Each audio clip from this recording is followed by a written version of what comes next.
Well, that's, of course, in number 8, government control of labor. We'll elaborate on that, by the way. It states to include the creation of government labor armies. Crack that whip. Crack that whip. Crack that whip. Get you out on that corporate planetary plantation. That's exactly what they're talking about. And this goof, we're supposed to do we got to be understanding because he's black. No, I understand. I don't care who the hell the goof is. He's trying to be a slaver. And they plan on indenturing the whole of the people to buckle the knees, not of just of America, but also to buckle the knees again and put us back into the dark ages of indentureship the rest of the way. This whole thing is an attack upon your Bill of Rights. Everyone out there, it's the Bill of Rights they're after, people, because that's the ultimate shackle and chain upon government. The Constitution they've been violating left and right. Actions by creating corporate guidelines, even in Congress. I mean, look what they just did. Under congressional martial law, they rammed a thievery in front of the American people right through the Congress, threatening it, supposedly. It's like, well, do it. You know, these green weenies, these limp private body part, you know the term I could use, these limp private body part weenies, these men that are acting like scared women. Girly men. Girly men, exactly. They are girly men. They, instead of showing some gumption, coughing and checking to see that they didn't hear this plop, plop, or 2 body parts fall off, instead the green weenies buckled. And you know what? Pelosi, go ahead and do it. Declare martial law inside the Congress, and I'll tell you what, that is a declaration of war against the American people. But Pelosi was more concerned with getting a bigger jet than, and of course, is a goof to begin with, but she's a Soviet also. The very person that's going to come that you said knock on your door and tell you need to be part of their labor army. Well, I consider that a kidnapping. Yes, exactly what it is. In fact, when I was 21 years old, I'm 61 now, but in 1969, I followed a kidnapping in the parking lot of Sears in Austin, Texas.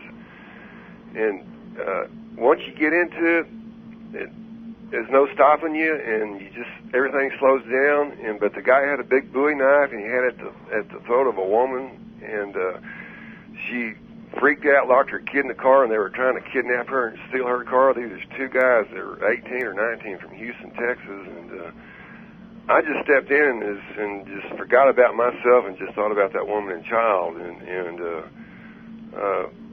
I took the knife away from him and took him to the police and had him arrested. Yep. And but the woman never said anything, but the police, I got a police commendation out of it. Hoorah. What I'm trying to say is that I still got the same attitude, and I'm willing to kill these people. Well, that's one of the problems that they're having is the idea that the uppityness of we American peasants. You're dealing with the same British royalty, but this is the global monarchists. Socialists are nothing more than social monarchists. Yeah. That's what they are. They feel that you are their property, that their feces doesn't stink, that yours does. We've got this coronation BS going on right now with this goof who was so insecure in his position that he had to create a fictional office, the office of the president-elect. The average American or the regular person, even those that are hand-picked by the CFR, were pretty much satisfied with the idea that, you know what, you're going to be president soon enough. Congratulations. The other guy's in place still. When you're all done and everything's said and done, you'll have your time. But instead, you have, and that's an example of megalomania. That's something that jumped out at me right away. This whole idea of jumping in and creating all this, pulling this stuff out of his arse, and on top of that, the idea that you're dealing with the same Soviets that murdered men, women, and children in their home on national television, and we're puffing up about it. That same clique is what's coming back into play right down there in the state where you live. Yep. Yeah. Well, go ahead, please. Go ahead. Most of the people in Caldwell County, this just flies out over their head. You start talking to them about this stuff. But my mechanic and his 3 workers, I finally got them converted about a year ago. I took loose change down there to them, and they just flipped out over that. And then some more videos and some more videos, and now we haven't formed a militia, but there's 5 guns right there that they're ready to rock and roll. And I don't know That's a fire team. That's a fire team. Hey, look at a military configuration. That is a fire team. You are an integrated team right now. Well, everybody needs to think that way. I'm just hoping that they got 5 others involved just as much as I got them involved. One of the guys in it says his brother-in-law is a policeman, and he knows about this, and his brother-in-law says that he's not going to collect weapons or round up anybody. Well, my problem is that what they're going to do is they're going to claim that, well, you won't get your little food handout, because you remember in the Soviet system, you had the national ID card, which was an internal passport. Look at what they tried to push under the Bushites before we got into this phase. The national ID card. They were supposed to get as much done as they could. Now, my problem is this, and just like you said, and I'm going to talk to every mom and dad out there right now. Do you have a son in the military? Have you set them down and understand that if they proceed with something like this, you will dispossess them? Every grandma and grandpa out there, do you have a son or a daughter, a grandson or a granddaughter, or a great-grandson or a great-granddaughter out there? Have you explained to them that if they proceed or assist in any of these actions, don't ever come to my door again? Don't darken my doorstep? Right. Either stand as when these shysters try to plug in this communist garbage, or by God, don't come and look at me ever again or try to talk to me ever again. Because that's what it's going to have to take, people. It's going to take the voice of every American out there right now to stomp this dead in its tracks. And there's a bunch of wannabe parasites waiting in the wings on this, by the way. Go ahead, please. I'm sorry. The problem is that everyone's going to be hungry when that happens. The food is drying up right now, and I figure about February or March, I mean, they're going to pretty well have it sacked up. There won't be any imports coming in. Nobody's taking their dollar anywhere to buy food, and all the food's in limbo that's coming in, and there's no farmers have planted this year because they can't afford to. I think they're going to pretty much have their way with this. It's just going to be a few of us to deal with this. Well, it's more than you think. A lot of people, one of the things I'll point out, it's just like what you've been talking about. Finally, all the cogs hit into place because you gave out a video. One of the things that I would say to everybody is remember who to blame. It's not the American farmer because he couldn't produce.